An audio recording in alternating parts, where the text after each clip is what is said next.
Texas Hill Country is getting hit with another round of fast-moving, life-threatening floods. At least one person died overnight as rapidly rising floodwaters overtook roads and neighborhoods. Residents are evacuating and moving to higher ground, and crews have already rescued dozens of people stranded by the flooding.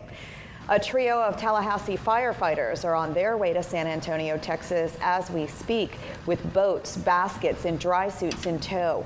They're members of TFD's Swiftwater rescue team and will be deployed to help with evacuations and rescues as soon as they arrive. We are there to help people who are stranded, who may be inundated with floodwater, to help them evacuate and provide protection and life safety to those residents of that state. TFD's team will be meeting up with other members of Task Force 7 in the Panhandle before making that 13-hour trip to Texas. Swiftwater rescue teams from Jacksonville and Orlando are also headed to Texas to help.